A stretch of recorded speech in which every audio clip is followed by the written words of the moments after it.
자, 기도하고 시작하도록 하겠습니다.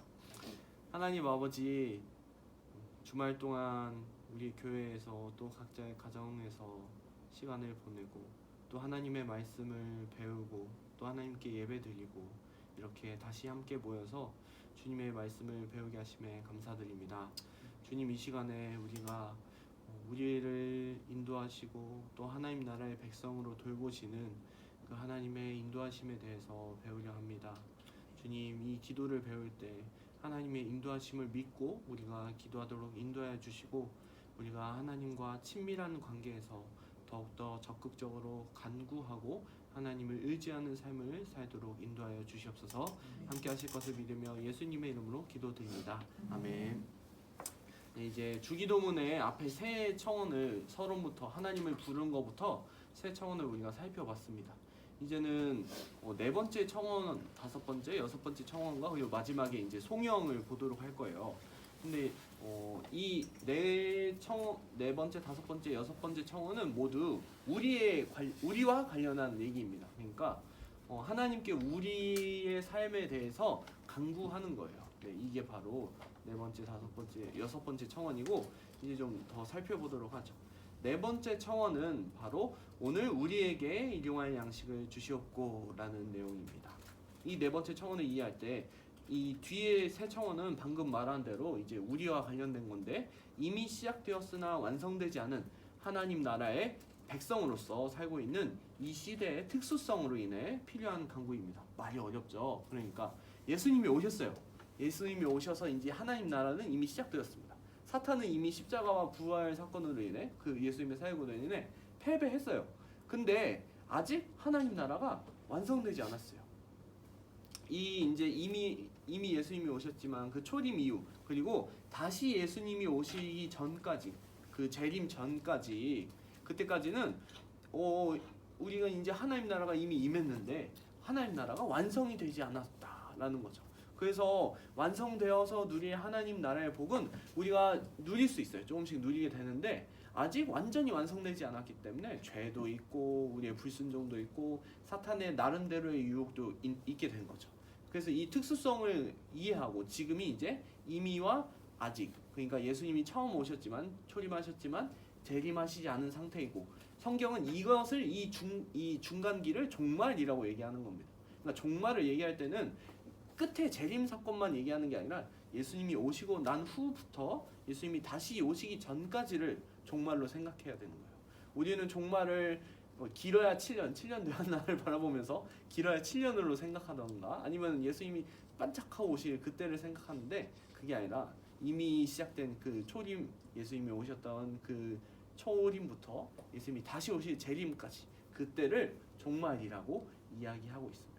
그래서 성경의 원래 구속사는 이제 뭐 창조하셨고 타락하고 그다음에 이제 이 하나님 나라를 다시 회복하시기 위해 아브라함부터 부르시면서 천천히 이스라엘 세우시고 막 그러잖아요. 그 구속사의 모든 과정은 이제 예수님이 오셨고 십자가를 지셨고 부활하셨고 승천하셨고 나머지 딱 하나가 재림이에요. 네. 그러니까 구속사의 그 긴 방대한 구속사를 봤을 때 모든 것이 다 이제 실현이 되었는데 딱 하나 남은 게 예수님의 재림이거든요. 그래서 이제 종말을 하나님 관점에서는 짧다라고도 표현할 수 있는 겁니다. 이제 이런 시대의 특수성으로 인해서 이미 하나님 나라가 임했지만 아직 하나님 나라가 완전히 완성되지 않았기 때문에 지금과 같은 약간 이상한 상태가 긴장을 가지고 살아야 되는 상태가 발생하는 거예요. 그래서 예수님이 재림하시면 하나님 나라가 완성될 텐데 그렇게 된다면 더 이상 네 번째, 다섯 번째, 여섯 번째 간구는 필요하지 않을 겁니다. 네. 그 하나님 나라에서 이미 뭐 우리에게 일용할 뿐만이 아니라 무한한 그 양식과 복을 주실 거고 그다음에 더 이상 죄 때문에 죄를 짓지 않기 때문에 죄 사함에 대해서 간구할 필요도 없고 또 사탄은 이미 저 불못에 이미 던져졌기 때문에 더 이상 우리를 시험할 수 없게 되는 거죠.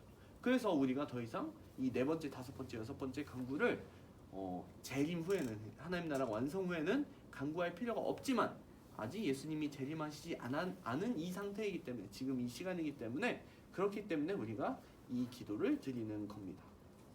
그리고 이제 네 번째, 다섯 번째, 여섯 번째 이 차원은 우리가 이제 기도할 때는 오늘날 우리에게 일용할 양식을 주셨고 우리가 우리의 죄진 자를 사해 준 것 같이 막 이렇게 쭉쭉쭉 얘기하는데 원어에는 이 헬라어에는 사실 그리고가 이렇게 들어가 있어요. 그러니까 오늘날 우리에게 일용할 양식을 주옵시고 하고 그리고 우리가 우리에게 죄진 자를 사해 준 것 같이 하고 그리고 그다음에 이제 우리를 시험에 들게 하지 마시고 이렇게 하는 거죠.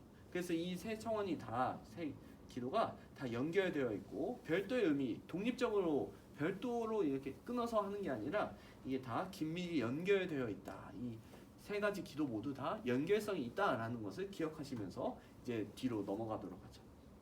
그러면 이제 2번을 보시면 큰 2번을 보시면 오늘 일용할 양식을 구하는 기도입니다. 이게 아주 큰 차이점이에요. 우리 불신자들과 우리의 차이점은 이 오늘이 들어가야 돼요. 오늘 일용할 양식을 구한다라는 거죠. 오는 날, 즉 이제 기도를 할 때 만약 밤에 한다면 다음 날을 이제 다가오는 하루를 위해서 혹은 하루 분량의 양식을 위해서 기도를 하는 겁니다. 누가복음은 이제 이 주기도문을 그 말씀하실 때 날마다 우리에게 날마다 일용할 양식을 주셨고 이렇게 기도합니다. 그래서 성도는 하루분만의 양식을 위해서 기도하는 자입니다. 그래서 막 기도할 때 막 주여 20년 동안 막 아니 주여 평생 동안 제가 놀고 먹을 슈퍼볼을 저에게 주시옵소서 이렇게 하는 게 아니에요. 네. 이렇게 하는 게 아니죠. 네. 2번에 보시면 만나 신학이 나와요. 우리 이 기도는 지금 만나 신학에 근거해서 하는 기도입니다. 되게 특이한 기도예요. 하나님께서는 이제 광야 출애굽 후 광야 길을 가는 이스라엘 백성들이 오직 하나님만을 의지하면서 살아가도록 이 만나를 통해 훈련을 시키셨습니다. 나름의 경건 훈련이죠. 네. 하나님의 훈련인데 이스라엘 백성은 하루 분 양식의 만나만 거두어 가므로 하나님께서 그 다음 날에도 양식을 주실 거라는 믿음을 표현했었죠. 우리 출애굽기 16장 4절 있는데 함께 읽어봅시다. 시작. 그때 여호와께서 모세에게 이르시되 보라 내가 너희를 위하여 하늘에서 양식을 비같이 내리리니 백성이 나가서 일용할 것을 날마다 거둘 것이라 이같이 하여 그들이 내 율법을 준행하나 아니하나 내가 시험하리라. 아멘. 백성이 나가서 일용할 것을 거두어야 돼요. 일용할 것. 그리고 하나님께서 그 일용할 것을 거두라 말씀하셨잖아요. 그 하나님의 말씀 율법을 순종하는지 안 하는지 그것을 통해 시험한다고 말씀하십니다. 그리고 나서 이제 처음 만나가 내렸잖아요. 처음 만나가 내렸을 때 이제 우리 불순종의 선두주자들 분들께서 몇 명이 나가셔서 하루치 말고 많이 가져왔어요. 우리 탐욕이 있으셔가지고 내일도 먹어야지 이러면서 많이 가져오셨는데 그 결과가 어떻게 되었는지 다 아시죠. 많이 가져왔더니 다음날 보니까 이게 맛이 갔어요. 썩었죠. 더 이상 먹을 수 없는 상태가 되었다는 겁니다. 그러니까 하나님께서는 진짜 일용할 양식을 주세요. 진짜 일용할 양식을 주시는데 그러니까 주신다는 것은 두 가지 의미를 생각해 봐야 돼요. 하나는 일용할 양식, 우리가 매일매일 하나님을 의지하면서 살아갈 때 매일 먹을 수 있도록 하시는 하나님. 그러니까 쌓지는 않아도 매일 굶지는 않는다는 거예요.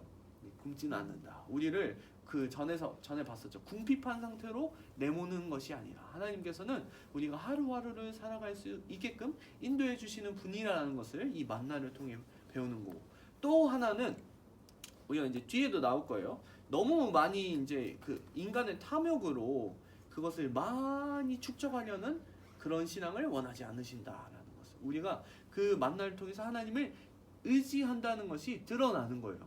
왜냐하면 내일은 그 미래에 대해서는 구하는 게 아니니까 만나는. 그래서 하나님을 정말 의지하는 거, 아니면 이방인들처럼 자신의 탐욕과 하나님께 의지하지 않음으로 인한 탐욕, 그래서 쌓아두어야 내가 내일도 모레도 버틸 수 있다는 탐욕으로 쌓아두는가? 이 이제 문제에 대해서 하나님께서 만나를 통해 우리에게 보여주시고 우리를 훈련시켜 주시는 겁니다. 그래서 이 오늘 일용할 양식을 구한다는 것은 우리의 신앙에서 훈련이자 또 우리의 신앙을 더욱더 검증하는 것이 될 수도 있죠. 그래서 이 오늘 일용할 양식이라는 것을 좀 기억하셨으면 좋겠습니다. 그래서 사실 광야 생활은 되게 궁핍하고 그지 같고 이런 이미지가 있는데 절대 그렇지 않은 거예요. 광야는 그지 같은 게 아니에요. 진짜 내가 빈곤하고 궁핍하고 쫄쫄 굶고 이게 아니라 광야라는 것은 광야의 그 신앙이라는 것은 그것은 하나님의 일용할 양식의 공급을 의지하는 신앙. 그래서 하나님을 의지하는 게 바로 광야의 이미지가 되어야 합니다. 저는 약간 광야의 이미지를 쫄쫄 굶고 막 궁핍하고 이런 걸로만 생각했었어요.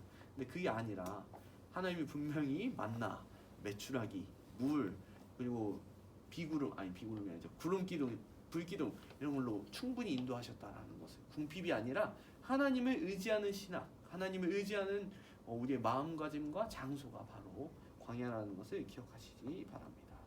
그리고 또 이제 추가적으로 보면 만나 신학이라는 것은 일용할 양식에 대해서 하나님을 신뢰하도록 할 뿐만 아니라 우리가 안식일도 지키도록 해줍니다. 이 만나를 거둘 때 하나님이 특별하게 이제 안식일 전날에는 2배로 하라고 하셨어요. 2배로 주겠고 너희가 2배로 보관하라. 그러면 하나님이 그 안식일 전날 거는 이제 안식일 날까지 보관하도록 인도하시겠다. 안식일 전날에 2배로 걷어놓으면 그건 다음날 안 썩어요. 안식일까지 먹어야 되니까. 그게 바로 안식일을 지키도록 해주시는 그 하나님의 인도하심이죠. 약간 이거 이제 좀 더 추가적인 얘기를 하자면 이제 우리의 삶에 적용을 하자면 이게 약간 주일 성수와 관련이 될 수 있다고도 저는 생각하거든요.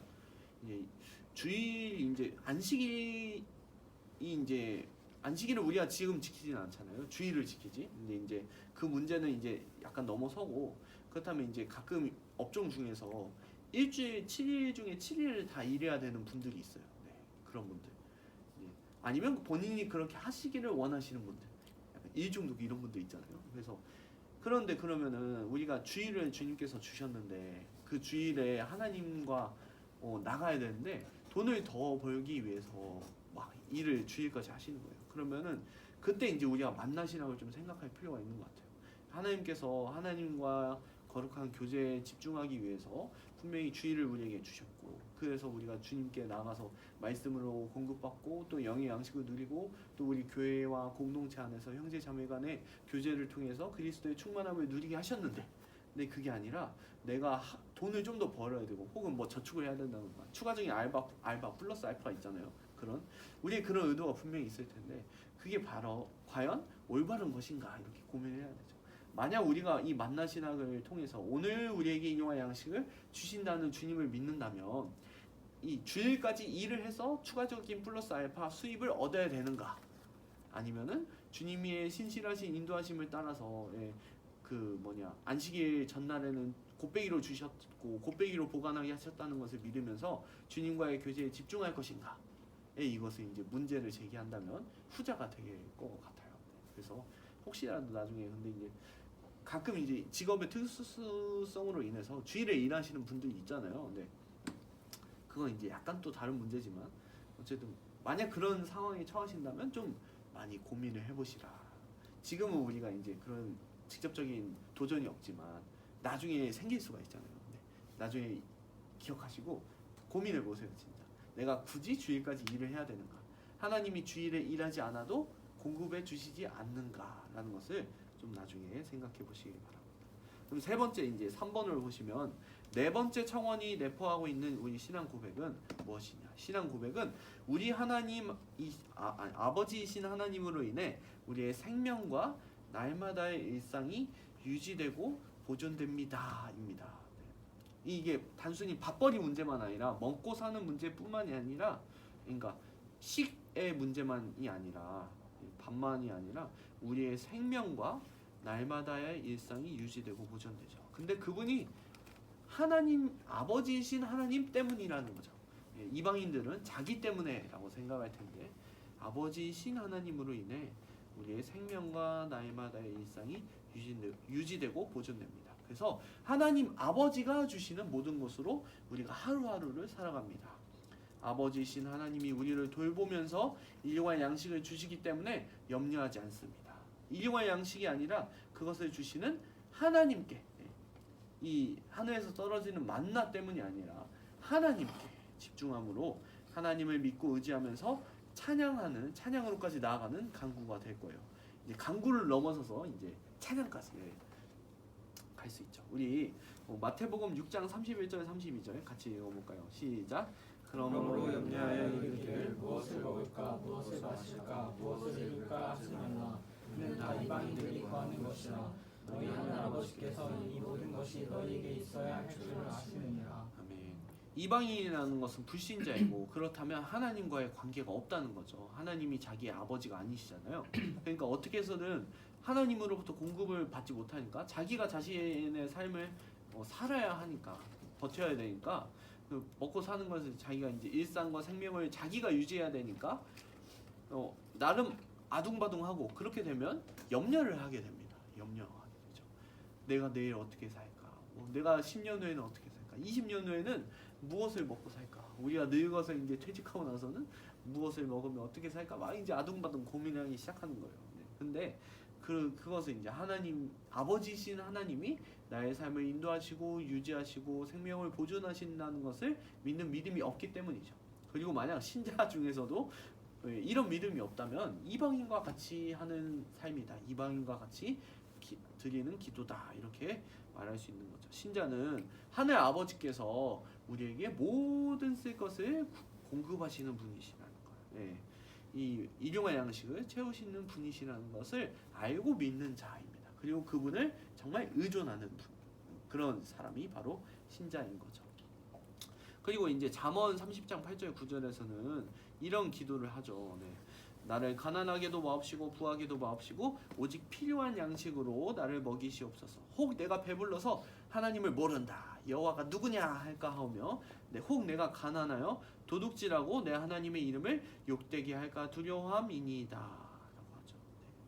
네. 잠언에서 하는 이 기도, 부하지도 않고 가난하지도 않고 우리가 부해서 하나님을 모른다고 하고 혹은 우리가 심히 가난해서 도둑질을 해야 되는 그런 궁핍한 상황에도 처하지 않게 하신다라는 겁니다. 네, 하나님께서 분명히 우리를 공급하실 겁니다. 일용할 양식을 공급하실 거고 또한 우리는 그 공급하시는 하나님을 믿고 의지하는 게 바로 우리들의 삶의 태도입니다. 또 찬양도 해야 되는 거죠. 또한 이제 하나님의 육적 양식과 더불어서 영에 필요한 모든 것도 주님께서 주십니다. 영적인 삶도 분명히 육적인 삶도 우리가 먹고 살려면 중요하지만 하나님과의 교제 또 하나님의 말씀을 통한 우리의 삶의 변화 또 그 영적인 공급들을 하나님께서 모두 주실 거라는 것을 믿고 드리는 간구가 바로 이 오늘 우리에게 일용할 양식을 주셨고 안에 들어가 있는 거죠. 네. 그래서 이 영적인 필요를 채우는 그 공급의 그 통로 바로 교회입니다. 교회. 하나님의 말씀을 우리에게 전하고 그 말씀으로 우리를 다스리시는 주 예수 그리스도의 통치를 구현하고 또한 이제 말씀을 통해서 우리가 하나님을 더욱더 알아가고 또 옆에 있는 우리 형제 자매들 우리 교회 공동체 안에서 옆에 있는 형제 자매들과 함께 우리의 삶도 나누고 또 우리를 어떻게 주님께서 다스려 가시는지 구하고 또 주님께서 우리에게 주신 형제 자매들을 통해서 서로 깊이 사랑함으로 예수 그리스도의 충만함도 누리고 이게 바로 교회에서 이루어진다는 거죠. 또 우리 귀한 기도학생 연합회도 그 일을 충분히 감당하고 있는 이 선교단체이자 공동체이자 거의 교회, 거의 얼머스트 교회라고 저는 생각합니다. 네. 그래서 이것을 믿고 이제 교회적 삶을 교회 안 가면 안 돼요. 네. 나중에 교회 안 가면 안 돼요. 운영위원 끝나고 교회 안 가면 안 돼요. 네. 진짜요. 네. 그리고 2번 보시죠. 하나님이 주시는 하나님 나라의 복과 일상을 강구하는 것이 바로 이 네 번째 청원 안에 우리가 하는 고백입니다. 하나님 나라의 복과 또 교회적 삶만 교회 안에서만 사는 그 삶만 구하는 게 아니라 우리의 일상 나머지는 아니에요. 모든 날이 다 일상인데 모든 날이 다 하나님의 날이고 모든 날이 다 일상인데 그 일상 안에서 교회 바깥에서의 삶 안에서도 하나님께서 주시는 그 복과 안식을 누리기를 간구하는 거죠. 그래서 하나님의 통치로 말미암아 하나님 나라의 백성으로 복되게 살기를 우리가 간구하는 겁니다. 네. 물질적인 복도 있고 영적인 복도 있고 또 여러 가지 복이 있죠. 근데 무엇보다도 하나님이 함께 하시면 하나님께서 공급해 주시는 이 천지의 창조주이시자 주관자이신데 하나님께서 우리에게 궁핍하게 두지 않으시고 공급하신다는 그 복, 또 영적인 복, 이 복되게 살기를 우리가 구하는 거죠. 온전한 그리고 또 이제 약간 이건 이제 재림 이후의 삶이죠. 온전한 풍족함이 있는 영원한 하나님 나라를 고대하는 게 또 우리의 신앙 고백입니다. 지금 우리는 이제 아까 그 말했던 이미와 아직 사이에 그 종말의 삶을 살고 있는데 이제 예수님이 다시 오셔서 완전해진 진짜 우리가 지금 생각하는 것보다 더 복되고 더 기쁜 지금 이 세상 꼬라지와는 전혀 다른 이 완전한 하나님 나라를 고대하는 그 고대 그 믿음의 고백이 이 기도 안에 들어갈 거예요. 그래서 진짜 나중에는 더 복되고 더 기쁘고 더 즐겁다라는 것을 우리가 소망해야 돼요. 그래야 나중에 하나님 나라가 오길 기대하고 재림을 기대하는 거죠. 우리가 일반적으로 지금 한국교회 안에 있는 그 재림에 대한 기대는 주님 내가 휴거되거나 아니면 뭐 재림의 그 뭐 환란을 피하게 하여 주옵소서. 나 죽은 다음에 예수님 오세요. 뭐 이런 거잖아요. 다 가지고 있는. 근데 그게 아니라 재림이 그런 고난과 고통과 우리에 대한 환란이 아니라 그거는 이제 이미 재림이 이루어지고 그 불신자에 대한 심판이 이루어지고 있고 우리 신자들에게 하나님께서 심판하시는 것이 아니라 신자들에게는 복과 안식을 이미 주시고 있다. 그리고 이 불신자들이 지금 의기양양해가지고 막 자기네들이 핍박하고 고통 주고 이러는데 그런 자들은 결국 멸망할 것이고 우리 고난 당하고 있는 우리 신자들에게는 하나님께서 이미 복과 안식을 주실 것이고 나중에 이제 재림하셔서 예수님이 우리의 고통에 대해서 위로하실 거라는 것을 우리가 종말을 통해 그런 방향으로 생각해야 되는 거고 종말 후에는 맨날 예배만 드리고 맨날 찬양만 드리는 게 아니라 그리고 맨날 밥 안 먹고 사는 게 아니라 우리가 지금 먹고 있는 이 OS와 이 사브레와 그리고 소고기와 네, 이런 것들 다 먹을 거예요. 네, 다 지금 먹고 있는 우리가 지금 누리고 있는 것들 다 종말 후에도 완전한 하나님 나라에서 누릴 거라는 그 믿음과 소망이 있어야지 재림이 소망될 거 아니에요. 우리 이 말주 못 먹는다고 생각하면 얼마나 서럽겠어요. 돼지고기, 소고기 못 먹으면 얼마나 서러워요. 나중에 맛있는 거 먹어야지. 예. 하나님께서 다 주실 거라는 거 믿고 믿고 소망하면 됩니다. 네. 그래서 종말이 연속성이 있는 거예요. 네. 재림 이후에 완전한 하나님 나라는 연속성이 있습니다. 지금과. 예. 그래서 나중에 하은자매 제가 만나면은 누구세요? 하는 게 아니에요. 아 간사님 이러는 거예요. 예. 강문자매 만나면 누구세요? 하는 게 아니에요.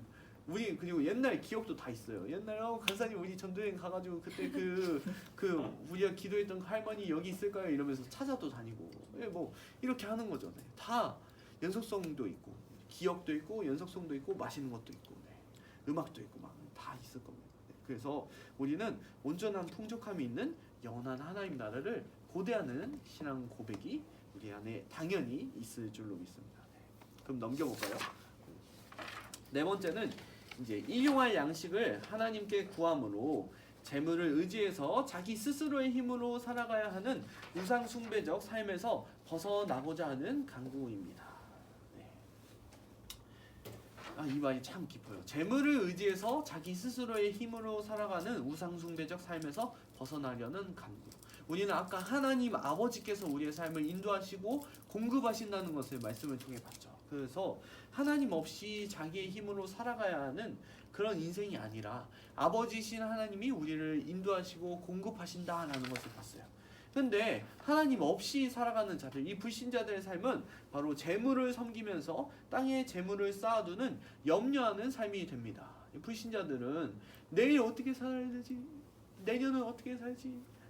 내후년은 10년은 내 인생은 도대체 어떻게 살아야 되는가? 답이 없어요. 그래서 그 답으로서 재물을 열심히 쌓는 겁니다. 내일 살기 위해서 재물을 쌓고 10년 후, 20년 후를 위해서 재물을 쌓는 거죠. 그런데 그 재물을 쌓으면서 결국 그 재물이 우상이 됩니다. 재물이 최고다. 재물이 최고다. 돈이 최고다. 권력이 명예가 최고다 이러면서 결국 그게 우상이 돼요. 하나님을 의지하지 않고 하나님보다 더욱더 그 우상이 그 재물이 커 보이는 거죠. 이 우상 숭배라는 게 별게 아닙니다. 우상 숭배라는 것은 하나님보다 더 크거나 뭐 하나님보다 더욱더 사랑하는 거. 그게 우상 숭배잖아요. 그래서 결국 재물을 의지해서 자기 스스로의 힘으로 사는 자기가 우상이 되고 또 자기의 능력이 우상이 되고 또 자기가 버는 축적한 돈이 우상이 되는 그 우상 숭배적 삶을 벗어나야 되는 거죠. 그것을 염려하는 건데 결국 그게 자기 숭배이자 자기 재물 숭배이고 그래서 염려하고 또 탐욕을 가지면서 축적하는 그런 이기적인 삶의 방식을 보여주게 될 것입니다. 주님께서는 막 이제 무엇을 입을까, 무엇을 마실까, 몸을 위해서 우리가 무엇을 입을까 염려하지 말라라고 말씀하셨죠. 우리 목숨이 더 중요한데 또 저기 저 새 봐라, 저기 저 벌레들도 보고 저 개미도 보고 이런 애들 봐라. 다 뭐 개미는 창고에 모아두긴 하는데 네. 이 얘네들이 이 새 봐라, 새를 봐라, 네. 새를 봐라. 막 심지도 않고 거두지도 않고 얘네들이 막 창고에 쌓지도 않고 그런데 하늘 아버지께서 이 새들 기르시니까 얘네들이 먹고 살지 않냐. 근데 너희는 이 새보다 귀한 하나님의 아들 상속자이지 않냐라고 말씀하시는 거죠. 뭐 들의 백합화도 마찬가지고요. 그래서 우리는 재물을 땅에 쌓아두면서 염려하는 삶에서 벗어나야 되는 겁니다. 그리고 두 번째로는 하나님 나라에 들어가서 그의 백성이 된 결과 새로운 삶의 방식과 새로운 삶의 방향으로 살게 되었다는 것을 기억해야 됩니다. 우리는 막 이제 이 세대를 본받지 말라. 주님께서 말씀하셨잖아요. 로마서 12장 1절 2절에서 말씀하셨는데 이제 어떻게 너희가 그 1장부터 11장에서 말씀하신 대로 너희가 이제 의롭게 되어서 하나님 나라의 백성이 되었다. 하나님의 자녀가 되었다. 하나님의 권속이 되었다. 이렇게 말씀하셨는데 그런 너희는 이제 어떻게 살아야 되냐라면서 12장에서부터 말씀을 시작하실 때 그때 1절 2절에서 너희는 이 세대를 본받지 말고 하나님의 뜻을 잘 분별해서 살아라 말씀하셨잖아요. 그러면 그게 이제 뭐냐? 이방인같이 살지 말아야 되는 거죠. 그래서 주님께서 이미 말씀을 통해 우리가 어떻게 살아야 되는지 다 찰떡같이 다 알려주셨어요. 이미 예수님께서 직접 이 땅에 오셔서 다 말씀하시고 또 이제 많은 사도를 통해서 다 서신서에서 말씀하셨단 말이에요. 그러면은 우리가 이제 그 말씀을 배우고 이제 하나님 나라의 백성으로서 새로운 삶의 방식과 새로운 삶의 방향으로 살 수 있게 된 거죠. 그럼 도대체 나는 어떻게 살지 모르겠어요. 이럴 때는 말씀을 보면 돼요. 이미 다 예수님께서 알려주셨잖아요. 특별히 이제 그 많은 부분이 있잖아요. 그러면 이제 궁금하면 이제 궁금하면 이제 서신서를 열심히 읽어보세요. 서신서를 열심히 읽어보고 또 이제 직접적인 삶의 방식이 궁금해요. 이러면 또 이제 산상수훈 같은 걸 읽어봐요. 네. 5장 마태복음 5장부터 7장 읽어보면은 주님이 이렇게 너희는 이제 하나님 나라의 새 백성으로 이렇게 살라라고 가르쳐 주셨잖아요. 직접적으로. 그러면 모르겠으면 읽어보는 거예요. 읽어보고 또 마태복음에 그 산상수훈 말고 또 설교 5개 있거든요. 5가지 설교가 있는데 그러면 모르겠으면 마태복음 열심히 읽어보면은 그러면 어떻게 살라 이렇게 말씀해 주신 거 알게 되는 겁니다. 사실 주기도문만 잘 봐도 거의 한 반 이상은 해요. 진짜 주기도문만 우리가 공부하는 주기도문만 잘 봐도 반 이상은 우리가 어떻게 살아야 될지 다 감이 잡힐 겁니다.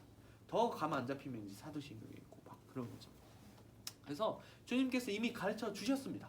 그러니까 우리는 성경 말씀을 보면서 어떻게 살아야겠다. 그리고 우리가 새 언약 백성으로서 이렇게 살면 되겠다라고 살아가면 됩니다. 살 수 있어요 이제. 자 그럼 5번 보시면 한 몸 한 가족 된 교회로서 서로가 가진 양식을 나누어서 가난한 지체에게 일용할 양식이 부족하지 않도록 하겠다는 일종의 서원이 바로 우리의 네 번째 청원입니다. 우리가 이제 아까 제가 하나님께서 우리에게 일용할 양식을 공급하신다라고 얘기를 했잖아요. 근데 그럼에도 불구하고 궁핍할 수가 있잖아요. 그때 주님께서는 이제 궁핍하지 않도록 우리에게 교회를 주셨어요. 교회가 자기의 것을 나눠서 궁핍한 자들이 궁핍하지 않게 하기 때문에 하나님의 그 만나 신학이 지금도 유효한 것입니다. 지금 이제 주님께서는 우리에게 만나를 직접 내리지 않으세요. 그거는 이제 광야에서 출애굽 백성에게 내리신 거고 지금 우리가 만나 신학을 어떻게 누릴 수 있느냐 그것은 바로 교회를 통해서 이루어지는 겁니다. 우리가 그리스도인의 경건 생활 3가지를 배웠잖아요. 구제와 기도와 금식이죠. 그럼 교회는 구제를 해야 되는 거예요. 그럼 구제를 누구 대상으로 하느냐? 가장 먼저 구제해야 할 대상은 우리 가족, 패밀리이고 또한 이제 구제해야 할 대상은 우리의 이제 영적 가족인 교회예요. 교회. 그래서 우리가 교회 이제 형제 자매들이 궁핍해 있는 것을 봐요. 그러면은 우리가 그것을 두 눈을 뜨고 그대로 볼 수 없는 거죠. 우리의 가진 것을 주님께서 그렇다면 이제 우리에게 좀 안식일 전에 2배 주신 것처럼 우리에게 좀 더 많이 주실 수 있어요. 좀 더 많이 주신 것을 우리 개인을 위해서 착복하고 막 쌓아주는 게 아니라 우리 옆에 있는 형제 자매들에게 구제를 하는 거예요. 이 형제가 궁핍하구나. 주님이 이 형제를 저를 통해서 이 형제를 먹이실 줄 믿습니다. 이러면서 자기의 것을 내어놓는 거예요. 이게 바로 교회론적 삶이거든요. 옆에 있는 형제가 진짜 내 몸인 것을, 내 가족인 것을 믿고 내 형제에게 내가 쓸 것을 내 것으로 여기지 않고 주는 거예요. 그럼 그 형제는 주님이 주셨다고 믿으면서 받아들이는 거죠. 받고 그래서 그걸로 먹고 사는 거죠. 그래서 이제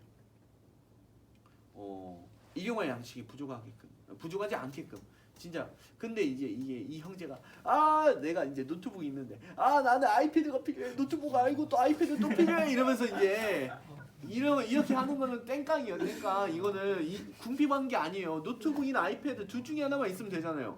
근데 아이패드가 필요해 이러면서 그거는 이제 이용할 양식을 구하는 게 아니에요. 그런 거 말고 진짜 먹고 살기 힘들거나 진짜 등록금이 힘들거나 진짜 우리의 생활이 평범한 일상이 힘들 때 그럴 때 우리가 구제를 하는 겁니다. 네.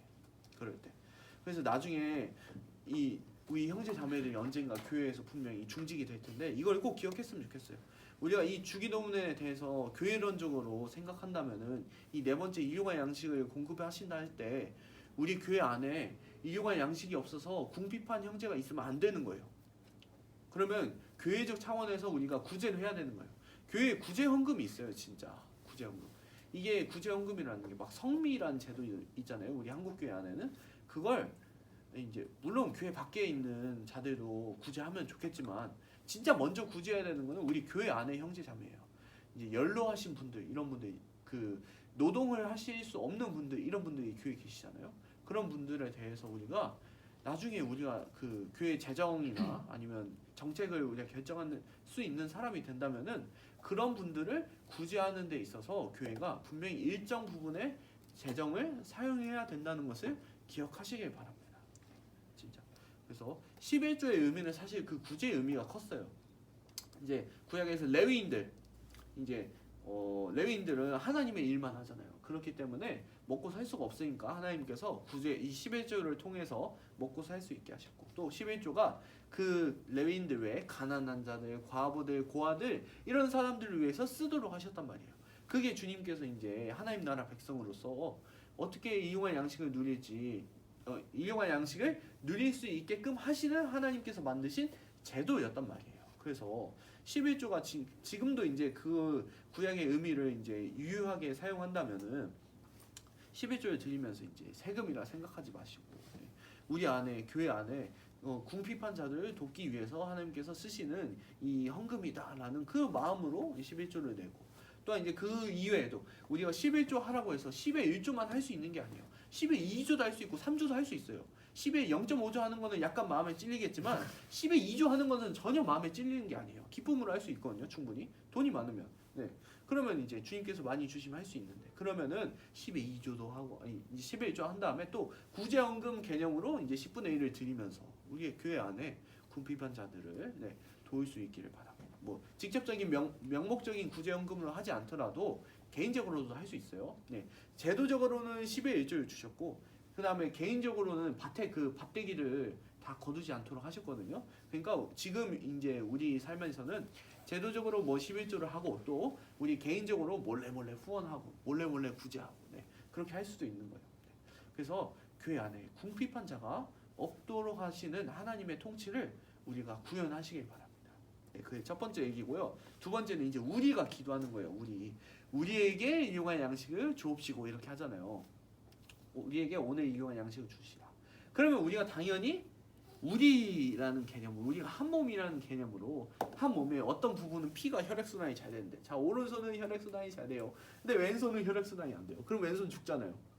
네, 왼손 죽잖아요. 그렇게 되면 안 된다라는 겁니다. 우리예요. 우리 한 몸. 그렇기 때문에 우리가 우리의 가난한 자가 있다면 궁핍한 자가 있다면 일용할 양식을 먹을 수 있게끔 우리가 구제를 해야 된다는 겁니다. 그래서 이거는 우리의 일종의 서원 하겠다. 우리가 이렇게 하겠다라는 기도예요. 우리의 서원. 기도이자 약속이라고 생각하시면 됩니다. 자 그럼 뒤를 넘기셔서 묵상과 적용을 해봅시다.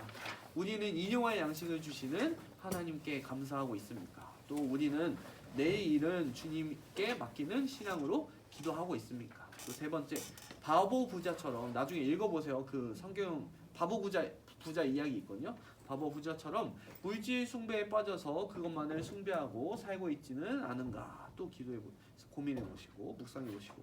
네 번째, 오늘 우리가 기도해야 할 육체적 필요는 무엇인가? 이것을 고민하면서도 생각해 보세요. 네, 육체적인 필요, 먹고 자고 싸는 것도 육체적으로 필요해요. 네, 그다음에 뭐 모든 일상, 그리고 뭐 알바도 될 수 있고, 아니면은 뭐 우리가 공부해야 될 지식, 또 육체의 건강, 이런 것도 육체적 필요이기도 하죠. 네.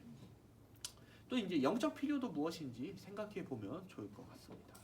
자, 이제 넘어가서 다섯 번째 청원입니다. 다섯 번째 청원. 우리가 우리에게 죄 지은 자를 사하여 준 것 같이 우리 죄를 사하여 주시옵고, 이렇게 하죠.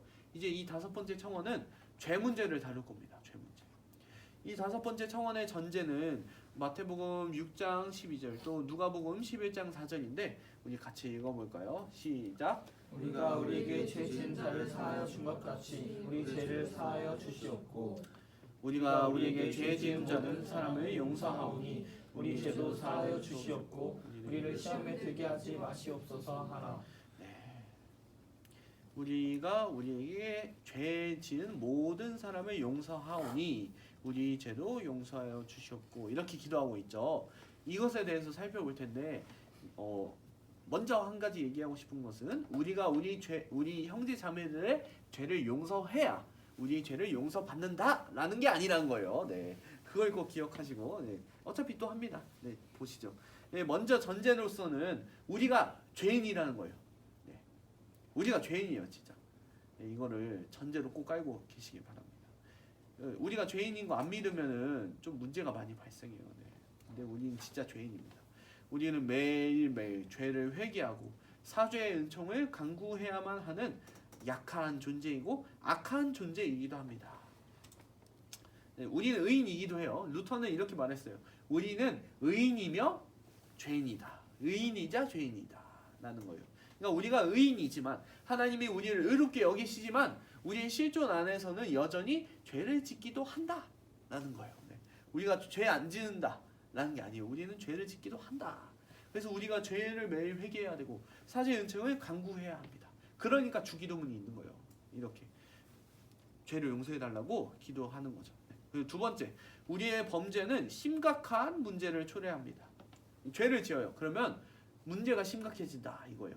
하나님과 화평과 화목이 깨지지는 않아요. 하나님과 우리가의 관계가 자녀라는 그 관계, 또 우리가 하나님의 백성이라는 관계가 깨지지는 않아요. 하나님의 우리의 아버지시라는 것이 깨지지는 않는데 하나님과의 친밀한 교제가 단절되는 겁니다.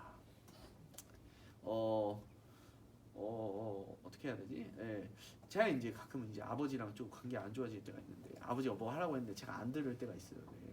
하라고 했는데 안 들어요. 막 이제 교회를 어느 교회에 가서 이제 사역하자 이런 거에 대해서 논의를 할 때 저는 나름대로 열심히 논의를 했다고 생각했는데 아버지 본인께서는 그게 이제 본인과의 논의가 충분하지 않다라고 생각하시면서 이제 불순종했다라고 생각하시는 것 같아요. 예, 그러면 이제 관계가 어떻게 되겠어요? 깨지죠. 서먹해지고 말하기 좀 그렇고, 네. 어색해지고 막 이제 그런단 말이에요. 그게 이제 바로 이 얘기예요. 하나님과의 관계가 아버지랑 아들 관계가 깨지지는 않지만 하나님과의 친밀한 교제가 단절되는 겁니다. 그래서 전과 같이 친밀하게 얘기하기가 어려워지는 거죠. 이게 죄의 문제예요. 죄의 문제. 그리고 두 번째로 하나님과의 교제의 단절. 이제 교제가 단절되면 중생한 의인에게는 그 자체가 죽음과 같은 고통입니다. 이게 아주 되게 우리에게 와닿아야 되는 건데 우리가 정말 하나님이 아버지시고 하나님과의 그 친밀한 교제가 있었는데 하나님과 갑자기 껄끄러워지는 거예요. 죄 때문에 이제 교제가 단절돼요. 그러면 얼마나 우리가 고통스럽겠어요. 하나님이라고 불렀는데 하나님이 대답도 안 해주시고 막 주님이 우리에게 마음도 안 주시고 막 주님의 말씀을 봐도 막 은혜 못 받고 이러면 얼마나 고통스럽겠어요. 그래서 이 자체가 죽음과 같은 고통입니다. 그러니까 고통이 너무 심하니까 하나님이 나를 버리셨나 보다 흐흐흐 이렇게 될 수도 있는 거예요. 네. 그런 생각이 들 정도로 진짜 고통이 심한 거예요. 네. 그리고 그 외에도 우리가 죄를 지으면 개인과 이웃과 교회와 사회에 악 영향을 끼칩니다. 특별히 교회에 악 영향을 심히 끼칩니다. 네. 이웃은 이제 우리가 한 몸으로 안 여기는 불신자도 있잖아요. 근데 교회는 우리가 한 몸으로 여긴단 말이에요. 그래서 우리가 한 몸이잖아요. 그렇기 때문에 우리가 죄를 지으면 다른 교회의 형제 자매들도 이 사람이 범죄함으로 인해서 악영향을 받아요, 진짜. 네. For example, 예를 들자면 이제 교회에 그 교제를 하잖아요. 우리가 교제를 하는데 막 어떤 형제 자매가 막 이제 자기 죄 범죄함을 범죄한 것으로 안 여기고 막 떠벌려요.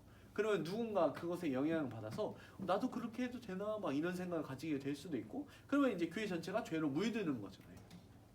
죄는 그 전염성이 있습니다. 하나님께서 구약에서 레위기 같은 데 보면은 부정하다 한 다음에 그 부정한 자들을 쫓아내셨어요. 이스라엘 진영 밖으로 내쫓으시고 거기서 짱 박혀 있다 살다가 이제 부정한 것이 이제 지나고 나서 이제 정결케 되면 다시 진영 안으로 들어오게 하셨거든요. 그게 괜히 그런 게 아니라 그 죄의 오염성 때문에 그런 거예요. 이것으로 죄의 오염성을 보여주십니다. 그래서 죄가 있는 사람은 죄가 있다는 거 알고 회개를 해야 되는데 회개 안 하잖아요. 그러면 교회가 치를 때리는 거예요. 예.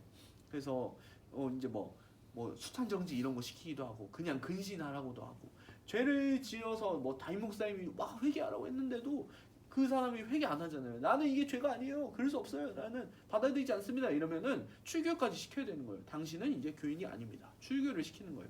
그래서 출교의 목적은 정치적으로 이 인간이 마음에 안 들어서 출교를 시킨 게 아니라 죄를 지었는데 죄를 회개하지 않기 때문에 이 사람이 더 이상 우리 안에 이 교회 한 몸에 있으면은 이 죄가 우리 교회 안에 들어오고 오염이 되기 때문에 이 사람을 출교시킬 수밖에 없거든요. 그리고 출교시킬 때는 이 사람이 우리와의 교제가 끊어짐으로 하나님이 주시는 복과 그리스도의 충만함을 누리지 못함으로 인해 궁핍하여지고 그것으로 인해 결국 자신의 비참함을 알고 회개하기 위해서 출교를 시키는 거예요.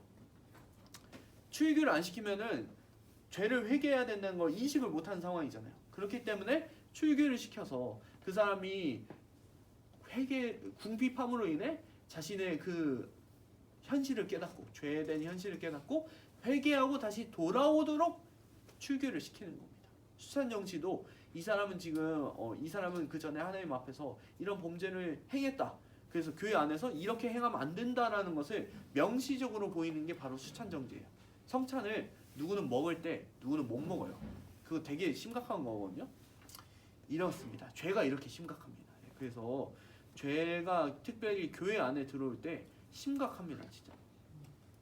그래서 만약 이제 운영위원들 좀 많이 계시는데 우리 공동체 안에 명백한 범죄를 행하고 그 범죄에 대해서 회개하지 않을 때, 회개한다는 것은 단순히 주님 제가 회개합니다 이것으로 끝나지 않아요. 이제 갑자기 기억이 안 나네. 네. 하여튼 그 교회 안에 이제 죄를 범함으로 누군가가 그것으로 인해 어려움을 당했다면 배상을 해야 되는 거거든요. 잘못을 고백하고 내가 이렇게 잘못했습니다 그리고 배상을 해야 되는 거예요. 만약 그런 죄 때문에 누가 상처받았는데 그렇게 안 하면은 우리 운영위원들은 심각하게 권면하고 지도자들 통해서도 권면하고 말 안 들으면은 그때는 진짜 쫓아내야 돼요. 네. 운영위원들한테 징계권이 있어요. 회칙상으로 진짜 쫓아내야 돼요. 저는 과거에 SCM에 그런 일이 있었다는 걸 아는데 그걸 못했다는 것도 알아요. 만약 제가 간사했으면 그걸 우겨서 했을 거예요. 네. 회개를 시키고 사과를 시키고 그 다음에 공동체가 이렇게 하면 안 된다는 것도 명시적으로 보여줬을 거예요. 근데 제가 알기로는 그걸 정확히 못했어요. 근데 그러면 안 돼요. 죄를 범해서 죄가 안에 들어왔을 때는 그 죄에 대해서 명백하게 드러내고 그것을 이제 치료를 해야 됩니다. 어떤 사연인지 정확히 얘기해 줄게요. 그냥 어떤 형제랑 자매가 우리 공동체 안에서 교제를 하고 있었는데 어떤 다른 그 형제랑 어떤 다른 자매가 바람이 핀 거죠. 진짜 적나라하게 표현하자면 본인들의 약간 썸의 기류가 흐르면서 뭔가 그 당사자들이 느끼기에는 그 커플이 느끼기에는 바람을 폈다고 느낄 수밖에 없는 상황이 있었어요. 그러면 공동체에서 그걸 알았다면은 누군가 지도자들이 알았거나 아니면 회장단이 알았다면은 그것에 대해서 당신은 분명히 심각한 죄를 범하고 있다는 것을 말했어야 되고, 그러면 그 두 사람은 이제 나쁜 짓을 한 두 사람은 그 이제 다른 사람에게 잘못을 했다는 것을 고백하고, 그다음에 이제 그것을 고백하고 용서를 구하고 사과를 해야 되는 거죠.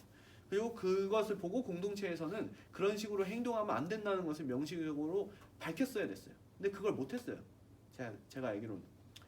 그러면 안 된다는 겁니다. 만약 그렇게 하면은 진짜 심각하게 말씀하셔야 돼요, 지도자한테. 그리고 이제 그것에 대해서 절차를 밟아가야 되는 겁니다. 두세 사람이 가서 권면하고, 그래도 혼자 가서 권면하고, 두세 사람이 가서 권면해요. 안 들으면 이제 심각해지는 거예요. 이제 이제 지도자들 나서서 이제 그거에 대해서 또 말하고, 안 들으면 치리해야 되는 겁니다. 그래서 이성 문제가 참 중요한 건데, 어쨌든 죄는 이렇게 심각합니다.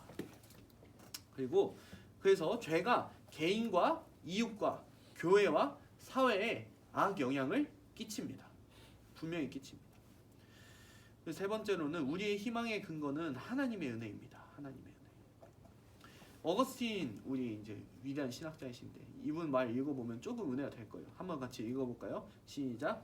주님이시여, 당신께서 우리를 당신을 위해 지으셨으므로 우리의 마음은 당신 안에서 쉼을 얻을 때까지 평안을 가질 수 없습니다. 하나님 안에서 우리가 쉼을 얻어야 됩니다. 그래야 우리가 평안해지죠. 우리는 죄인이라는 거예요. 우리가 죄인이기 때문에 희망을 우리가 어디서 가질 수 있느냐? 우리 스스로를 보면서 희망을 가지시는 건 아니라 하나님의 은혜를 구하면서 희망을 가지게 되는 겁니다. 그래서 우리가 죄인이고 하나님께서 우리의 죄를 사하여 주셔야 된다는 것을 고백하는 거죠. 그러면 두 번째로, 도대체 우리의 죄가 무엇이냐 생각했을 때, 우리의 죄 할 때 사실 죄들이에요. 죄들. 근데 이제 우리나라는 번역을 할 때 우리 한국어는 복수형을 되게 안 좋아해요. 그래서 복수형을 잘 안 쓰거든요. 근데 죄들입니다. 그래서 이 죄들 할 때는 복수형이니까 구체적인 우리의 죄의 행위들을 얘기하고 있는 겁니다. 그 죄의 행위들을 우리가 회개합니다라고 하는 거죠. 특별히 이걸 할 때 전제가 이미 용서받은 성도가 드리는 죄의 용서의 간구예요. 그래서 단수의 죄, 그 죄, 하나님께서 우리가 이제 하나님 앞에 드려야 되는 그 가장 근본적인 죄, 원죄에 대해서는 우리가 해결을 받았다는 거죠. 그 원죄 이후에 우리가 자범죄라고 하죠. 우리가 살면서 하나님의 말씀에 불순종하면서 짓는 죄, 그 죄의 용서를 구하는 게 바로 이 우리의 죄 안에 들어가 있는 의미입니다. 구체적인 우리의 삶 안에서의 죄 행위들을 회개하는 거죠. 그리고 두 번째로, 죄의식이나 죄 권세 등에서의 해방이 아니라 구체적인 죄 행위들의 사함을 강구하는 겁니다. 우리는 이미 정죄와 죄책과 근본적인 죄책감과 죄의 권세로부터 해방이 되었습니다. 그러니까 이미 우리는 구원을 받았다는 거예요. 예수 그리스도의 십자가 사역으로 인해서 우리는 이제 우리의 죄값을 다 이미 주님께서 치르셨다라는 겁니다. 치르셨다. 내가 그래서 내가 죄인이어서 구원 못 받는 거예요, 이게 아니에요. 구원을 이미 받았어요. 근데 주님께서 이미 죄에 대한 값을 치르셨는데, 그러나 우리가 이제 살면서 그럼에도 불구하고 주님의 백성으로서 행하는 구체적인 죄의 행위에 대해서 우리가 회개한다라는 겁니다. 이것을 기억하셨으면 좋겠고요. 자, 로마서 6장 6절에 7절은 이렇게 말합니다. 우리가 알거니와 우리의 옛사람이 예수와 함께 십자가에 못 박힌 것은 죄의 몸이 죽어 다시는 우리가 죄의 종노릇 하지 아니하려 함이니, 이는 죽은 자가 죄에서 벗어나 의롭다 하심을 얻었음이니라. 이미 우리는 죄 사함을 받았다. 우리는 이미 죄를 지을 수밖에 없는 존재가 된 것이 아니라 우리는 이미 죄를 짓지 않을 수 있는 존재가 되었다는 거예요. 불신자들은 죄의 유혹이 찾아오면, 사단이 유혹하면 죄를 짓게 되어 있습니다. 근데 우리 신자들은 죄를 짓지 않을 수 있다는 거예요. 이게 우리의 차이점이에요. 아주 큰 차이점. 그래서 회개의 기도는 이미 이루어진 죄 사함을 믿을 때, 그때 우리가 제대로 드릴 수 있어요. 안 그러면은 회개 잘 못해요.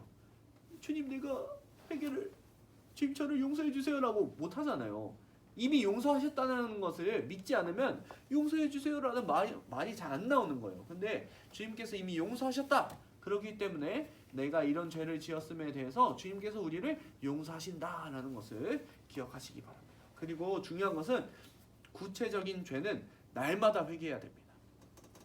날마다 우리의 몸을 먼지와 더러움과 오염에서 씻어내듯이 우리의 생각과 마음과 행동에서 한 죄 행위들과 그 오염들을 날마다 깨끗하게 씻어야 합니다. 아까 말했죠. 우리가 죄를 지으면 하나님과의 관계가 단절된다. 그 친밀한 교제가 끊긴다. 그러면 고통을 받습니다. 고통받다가 이제 궁핍해져요. 영적인 공급함이 없어서 또 육적인 그 추가적인 하나님의 복이 없어서 궁핍해져서 궁핍하다가 아사하게 되는 겁니다. 뭐 그렇다고 불신자가 되는 거 아니에요. 하나님께서 분명히 우리를 건지시죠. 근데 이제 아사하는 것처럼 굶주려 가지고 쫄쫄쫄쫄 굶어서 아이고 주님 나는 궁핍합니다 이러면서 하나님은 이제 막 안 찾고 막 그렇게까지 되게 되는 거죠. 주님은 그럴 때 우리를 이제 특별하게 역사하셔가지고 가끔 이제 특별하게 일어나는 일들 있잖아요. 그런 일들로 극단적으로 가면 그런 일들로까지 통해서 우리를 건지십니다. 건지신다는 것을 믿는데 궁핍해진다라는 것을 기억하고 그렇기 때문에 날마다 회개해야 합니다. 회개의 필요성도 나와 있죠. 요한일서 1장 9절인데 함께 같이 읽어보실까요? 시작. 만일 우리가 우리 죄를 자백하면 그는 미쁘시고 의로우사 우리 죄를 사하시며